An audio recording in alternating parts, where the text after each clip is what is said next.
आज हम बात करने हैं क्लास 12 फिजिक्स के 5 महत्वपूर्ण अंतर। जी हाँ दोस्तों, अगर आपने इस वीडियो को क्लिक कर दिया तो वीडियो का अंतर देखना।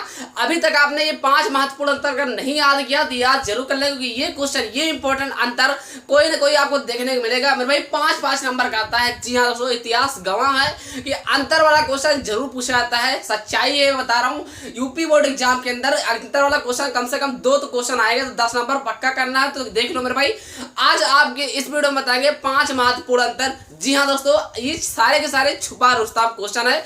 आपने देखा होगा लेकिन इसे याद नहीं कर पाएंगे। आज इस वीडियो में आपको आसान तरीके से बताएंगे। पहला अंतर क्या है कि व्यतिकरण तथा विवर्तन में अंतर लिखिए। मेरे भाई वेरी वेरी मोस्ट इंपॉर्टेंट है। कोई जरूरी नहीं कि 16, 17, 18 की तब विश्वास पड़े। अगर आप पढ़ने वाले छात्र हो तो आपको क्वेश्चन देखते ही पता चल जाना कि हाँ, ये बंदा सही बता रहा है। ठीक है भाई। दूसरा नंबर क्या है कि चुंबकीय बल रेखाओं एवं विद्युत बल रेखाओं में अंतर लिखिए। ये एक ना एक अंतर आएगा। अब आप किस्मत जाने कौन अंतर कौन पूछा जाएगा। जी हाँ दोस्तों, ये सारे के सारे इंपॉर्टेंट है। अगर आपने क्लिक किया है तो वीडियो का अंतर देखना, और नए हो तो सब्सक्राइब जरूर करना, क्योंकि ये आपका अपना भाई जब तक रहोगे आपको अच्छा वीडियो डालता रहेगा। तीसरा नंबर क्या है, पराविद्युत सामर्थ्य एवं भंजक विभवांतर में अंतर लिखिए। भंजक विभवांतर में अंतर लिखिए, ये भी इंपॉर्टेंट है। ये सारे के सारे छुपा रुस्तम क्वेश्चन है। मतलब ये हुआ कि तुम लोग इसे ध्यान नहीं दिया होगा, लेकिन यही क्वेश्चन आता है तो तुम लोग बोलते हैं आउट ऑफ सिलेबस। ऐसा बिल्कुल नहीं होता है।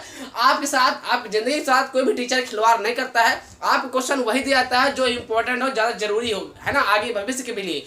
लेकिन तुम लोग क्या है, इंपॉर्टेंट चक्कर में अंतर ये सब क्वेश्चन भूल जाते हो याद करना। तो मेरे भाई इन सब क्वेश्चन को एक बार देखो तो यार। ठीक। चौथा नंबर क्या है कि विद्युत वाहक बल एवं टर्मिनल विभवांतर में अंतर लिखिए। ये भी इंपॉर्टेंट है। अब रही बात कि सर ये कहाँ है, सब आपके क्वेश्चन बैंक में है, आपके किताब में है। सारी चीजें आज की वीडियो में आपकी ही किताब से है मेरे भाई।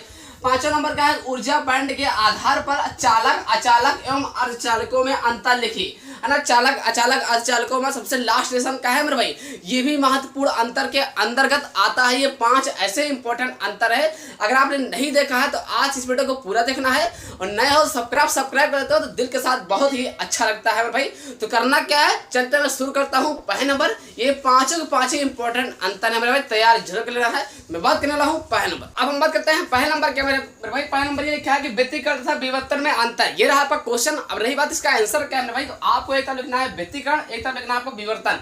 ठीक। इसके अंदर पहले इसके नंबर, इसके बाद आपको करना क्या है, नंबर 1 डालना है। इसमें सभी दीप्त फ्रिंजें एक समान तीव्रता की होती हैं। मैंने क्या बोला कि आपको व्यतिकरण में लिखना है इसमें सभी दीप्त फ्रिंजें एक समान तीव्रता की होती हैं। फिर आज विवर्तन में क्या लिखना है, इसमें सभी दीप्त फ्रिंजें विभिन्न तीव्रताओं की होती हैं तथा तीव्रता के घटते क्रम में होती है। ठीक मेरे भाई, इतना आपको करना है। जैसे लिखा है वैसे करते हो ना, इतना अगर आप करते हो तो 5 नंबर आपके हाथ में पक्का जाएगा। ये सारे इंपॉर्टेंट है ना। बात करना हो इसके अंदर दूसरा नंबर क्या है, इसमें सभी फ्रिंजें समान चौड़ाई की होती हैं। इसमें सभी फ्रिंजें समान चौड़ाई की नहीं होती है। अगर आपको नहीं दिख रहा है तो फिर से सुनो, समान चौड़ाई की नहीं होती है, नहीं होती है। ठीक है भाई। तीसरा नंबर क्या है, इसमें निम्नलिखित प्रायः पूर्णतः अंधकारमय होते हैं। इसमें ऐसा नहीं होता है। ठीक है भाई, इतना आपको लिखना है। इतना व्यतिकरण, इतना विवर्तन, इतना अगर आप करते हो, ज्यादा कुछ नहीं, जैसे कि लिखा है ऐसे आप याद कर लो। 3-3 इतना आप लिख जाते हो तो गारंटेड है मेरे भाई 5 नंबर आपका पक्का हो जाएगा। जी हाँ दोस्तों, आपने सही सुना।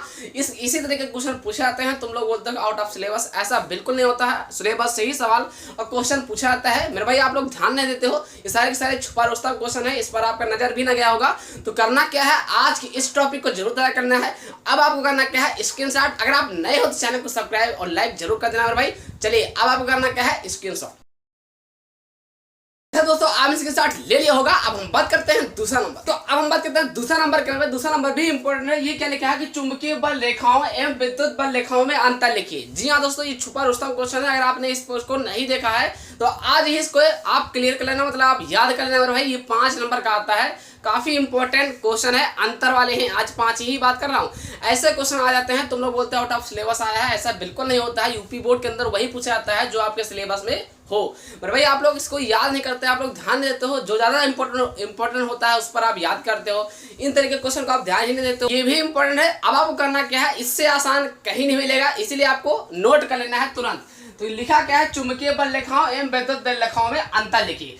आंसर की बात की जाए दोस्तों, तो चुंबकीय बल रेखाएं बंद वक्र में होती हैं, और जबकि विद्युत बल रेखाएं बंद वक्र में नहीं होती है। नहीं समझ पाए, क्या लिखा है कि चुंबकीय बल रेखाएं बंद वक्र में होती हैं। बंद वक्र मतलब बंद होता है। ठीक, इसका जो सिरा होता है वो बंद होता है, जबकि वैद्युत बल रेखाएं बंद वक्र में नहीं होती हैं। ठीक है मेरे भाई, इसका मुख्य कारण चुंबकीय ध्रुव का विलगित नहीं होना है, जबकि धनावेश एवं ऋणावेश विलगित अवस्था में प्राप्त किए जा सकते हैं। धनावेश एवं ऋणावेश विलगित अवस्था में प्राप्त किए जा सकते हैं। अब आपको नंबर 1 डालना है, ऐसी में इतना ही करना है बस। फिर क्या लिखना है, चुंबकीय बल रेखाओं का किसी चुंबकीय पदार्थ से किसी भी कोण पर निर्गमन, क्या लिखा है, निर्गमन अथवा आगमन संभव होता है, जबकि वैद्युत बल रेखाओं में जबकि वैद्युत बल रेखाओं, क्या लिखा है, जबकि वैद्युत बल रेखाओं का किसी चालक पदार्थ से लंबवत निर्गमन अथवा आगमन होता है। जैसे लिखा है ऐसे अगर आप लिख देते हो तो गारंटी है यहाँ से आपका 5 नंबर पक्का हो जाएगा। ऐसे क्वेश्चन पूछ जाते हैं जो आपको लगे कि ना आए। जी हाँ दोस्तों, इसी तरीके अगर आप तक इसी को ध्यान नहीं दिया है, याद नहीं किया, तो भाई याद जरूर कर लेना, क्योंकि 5 अंतर हैं, 2 अंतर पूछे जाते हैं। ठीक, लघु उत्तरीय में 5-5 नंबर वाले, आप खुदा ना खास्ता कौन आ जाए, याद तो 5 करना पड़ेगा ना, क्योंकि कुछ पक्का तो है नहीं, कोई पेपर तो देख नहीं लिया, लेकिन ये बात तय है कि 5 ही अंतर में से आपको 2 अंतर दिया जाएगा, वो भी 5-5 नंबर का। तो मेरे भाई ये रही आपके हाथ में तय करना कि याद करो या ना याद करो, लेकिन ये जरूरी बात है कि ये इंपॉर्टेंट है। तो अब आपको करना क्या है, स्क्रीनशॉट, और ऐसे इंपॉर्टेंट वीडियो पाने के लिए चैनल को सब्सक्राइब कर लेते हो तो ये आपके लिए बहुत बेहतर और अच्छा होगा। मेरे भाई करना क्या है, स्क्रीनशॉट। दोस्तों अब इसके साथ ले लिया होगा। अब हम बात करते हैं तीसरा नंबर। तो अब हम बात करते हैं तीसरा नंबर क्या है। तीसरा नंबर ये लिखा है, ये भी इंपॉर्टेंट है। क्या लिखा है कि पराविद्युत सामर्थ्य एवं भंजक में अंतर स्पष्ट कीजिए। जी हाँ दोस्तों, मैंने क्या बोला, पराविद्युत सामर्थ्य एवं भंजक विभवांतर में अंतर स्पष्ट कीजिए। ये रहा आपका क्वेश्चन। अब रही बात इसका आंसर कैसे लिखना है, तो आपको एक तरफ लिखना है पराविद्युत सामर्थ्य, एक तरफ आपको डालना है भंजक विभवांतर। ठीक है भाई, तो सबसे पहले पराविद्युत सामर्थ्य में आपको लिखना क्या है कि पराविद्युत पर आरोपित विद्युत क्षेत्र की तीव्रता का वह अधिकतम मान जिसको पराविद्युत बिना पराविद्युत भंजन के सहन कर सकता है, पराविद्युत की पराविद्युत सामर्थ्य कहलाती है। मेरे भाई नहीं समझे पाए, आपको एक तरफ हेडिंग डालना है पराविद्युत सामर्थ्य, एक तरफ हेडिंग डालना है कि भंजक विभवांतर। अब इसमें फिर से बात देखते हैं क्या लिखा है कि पराविद्युत पर आरोपित विद्युत क्षेत्र की तीव्रता का वह अधिकतम मान जिसको पराविद्युत बिना पराविद्युत भंजन के सहन कर सकता है, पराविद्युत की पराविद्युत सामर्थ्य कहलाती है। इतना आपको करना है। अब आपको दूसरे तरफ क्या लिखना है कि भंजक विभवांतर, इसके अंदर क्या लिखना है कि किसी पराविद्युत पदार्थ के भंजक हुए बिना उसके दोनों सिरों के बीच लगाए गए विद्युत विभवांतर के अधिकतम मान को उस पराविद्युत का भंजक विभवांतर कहते हैं, कहलाता है। बस इतना करना है, बाकी और कुछ नहीं करना है। अब आपको करना क्या है, ये 5 नंबर का है, आपको जरूर याद कर लेना है। जी हाँ दोस्तों, ये बार बार पूछा जाता है। अब आपको करना क्या है, स्क्रीनशॉट, और ऐसे इंपॉर्टेंट वीडियो पाने के लिए चैनल को सब्सक्राइब जरूर कर लेना भाई। अब आपको करना क्या है, स्क्रीनशॉट। तो आपका तीसरा नंबर कंप्लीट। अब हम बात करते हैं चौथा नंबर। तो अब हम बात करते हैं चौथा नंबर क्या है। चौथा नंबर ये लिखा है कि विद्युत वाहक बल एवं टर्मिनल विभवांतर में अंतर लिखिए। ये छुपा रुस्तम क्वेश्चन है, मतलब कि किताब और क्वेश्चन बैंक में है, लेकिन आपने देखा नहीं होगा, आपने याद नहीं किया होगा। जी हाँ दोस्तों, ये 5 नंबर का आता है, आपको आज ही याद कर लेना है, क्योंकि अंतर वाले कम से कम 2 क्वेश्चन पूछे जाते हैं। 10 नंबर आपका पक्का आएगा जरूर। अगर आपने नहीं तक अभी तक याद किया तो याद जरूर कर लेना। ये सारे आसान है, बस आप लोग देखो तो, क्योंकि अगर इस तरह क्वेश्चन आ जाता है तो तुम बोलते हो आउट ऑफ सिलेबस दे दिया गया है। ऐसा बिल्कुल नहीं होता, आउट ऑफ सिलेबस नहीं रहता है। यूपी बोर्ड एग्जाम के अंदर ये तो खासियत है कि सारा क्वेश्चन आप क्वेश्चन बैंक से पूछा जाता है, किताब से पूछा जाता है, मतलब बाहरी क्वेश्चन कोई नहीं रहता है। बस आप लोग ध्यान नहीं देते हो, है ना, जो ज्यादा इंपॉर्टेंट, जो ज्यादा बार आता है उसको याद कर लेते हो, यही गड़बड़ी हो जाती है। तो मेरे भाई इसको भी आपको याद कर लेना है, आज ही कंप्लीट कर लेना। आंसर बड़ा सटीक है। देखिए क्या होगा मेरे भाई, एकांक आवेश को पूरे परिपथ में सेल सहित प्रभावित करने में सेल द्वारा दी गई ऊर्जा को सेल का विद्युत वाहक बल कहते हैं। नहीं समझे पाए, क्या लिखा है कि एकांक आवेश को पूरे परिपथ में सेल सहित प्रभावित करने में सेल द्वारा दी गई ऊर्जा को सेल का विद्युत वाहक बल कहते हैं, जबकि किसी परिपथ के 2 बिंदुओं के बीच किसी परिपथ के 2 बिंदुओं के बीच एकांक आवेश को प्रभावित करने में किए गए कार्य को उन बिंदुओं के बीच टर्मिनल विभवांतर कहते हैं। कौन से विभवांतर, टर्मिनल विभवांतर कहते हैं। जी हाँ दोस्तों, कुछ नहीं, बस इतना ही करना है, आपका 5 नंबर पक्का हो जाएगा। इतना अगर आप करते हो। अब रही बात कि ये कौन से लेसन का है, तो ये भी मैं आपको बता दूं, ये विद्युत धारा लेसन का है ना, तो ये काफी इंपॉर्टेंट है, इसलिए इस अंतर को याद जरूर कर लेना है। अब आपको करना क्या है, स्क्रीनशॉट, और ऐसे इंपॉर्टेंट वीडियो पाने के लिए चैनल को अगर सब्सक्राइब कर लेते हो तो ये आपके लिए बहुत अच्छा और बेहतर होगा। तो करना क्या है, स्क्रीनशॉट।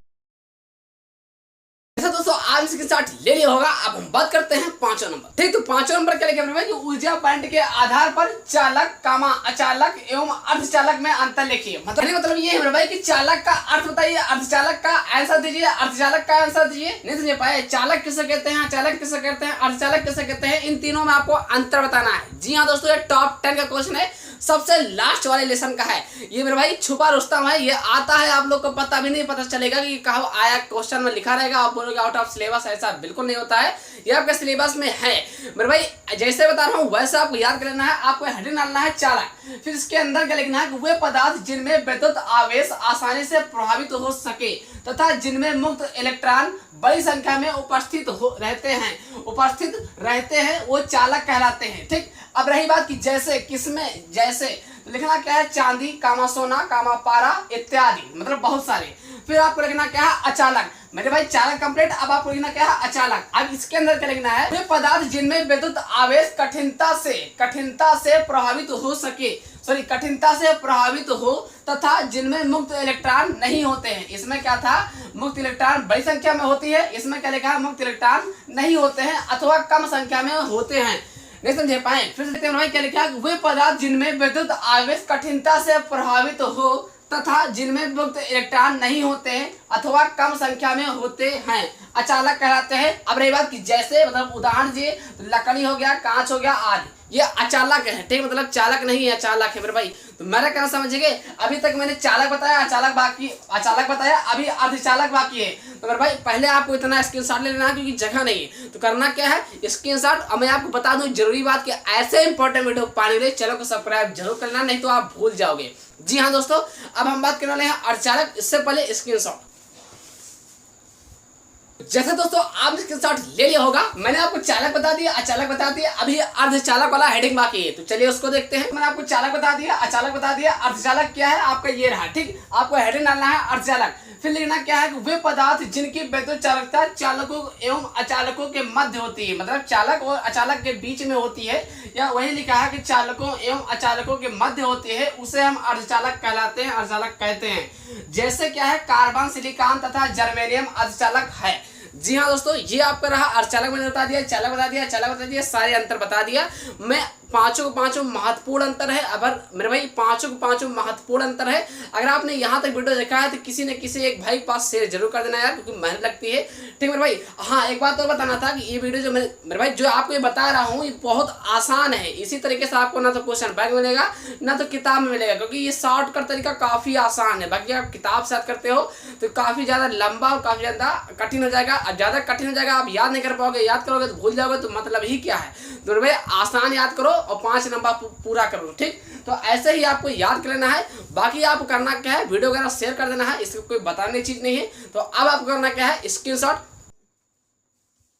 दोस्तों आज के साथ ले लिया होगा, आशा करते हैं वीडियो देख करके समझ गए हैं। तो प्लीज लाइक करके चैनल को सब्सक्राइब जरूर कर देना है। फिर मिलते हैं किसी नेक्स्ट वीडियो के साथ, तब तक के लिए जय हिंद, वंदे मातरम।